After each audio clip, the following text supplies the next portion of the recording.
Actually, I picked out the car I have based on the fact that it had airbags on both sides. So that was a factor.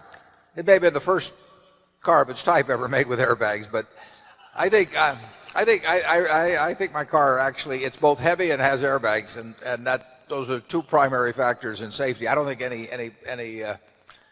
don't think a safer car is necessarily being made. It might be safer to drive around in a big heavy-duty truck or something, but I'm not ready for that.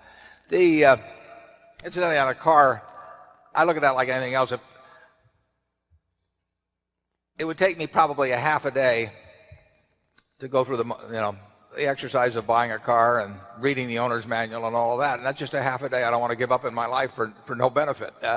If I could write a check in 30 seconds and be in the same position I'm in now with a newer car, I'd be glad to do it this afternoon. But I don't like to trade away when there's really no benefit to me at all. I'm totally happy with the car.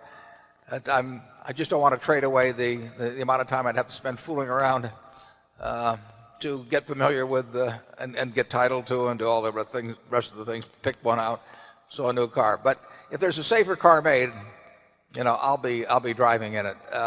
Well, in personal consumption, Warren is more frugal.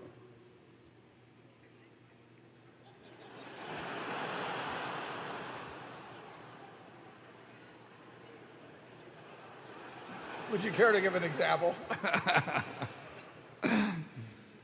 Warren lives in the same house he bought for a very modest price, what, in 1950 something? I bought it in 1958, and you moved into yours about 1960, didn't you?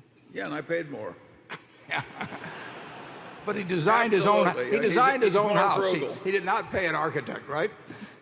I did. I paid an architect $1,900. It was as much as 30% of the normal price. Yeah. Notice how he remembers the details.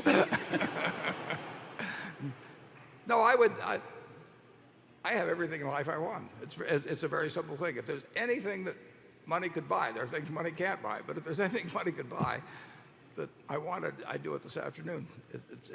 I wouldn't have any problem with that at all. I do not think that standard of living equates with cost of living beyond a certain point. I mean, up to a certain point, there's no question that it does. I mean, in terms of having good housing, good health service, good food, everything. But good transportation.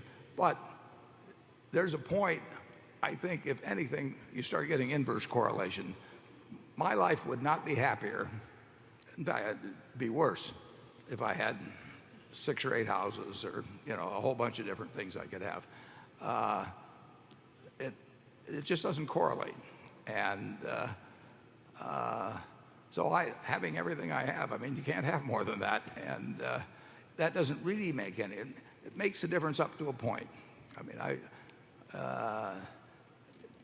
you can start thinking a lot differently when you got to X, but when you get to 10X or 100X or 1,000X, it just doesn't make any possible difference. But, Charlie, can you? Frugality basically has helped Berkshire, and I look out at this audience and I see a bunch of understated frugal people too. We collect you people.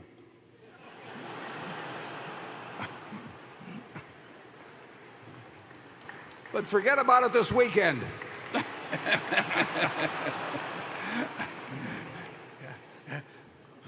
The more you buy, the more you save at these prices, folks.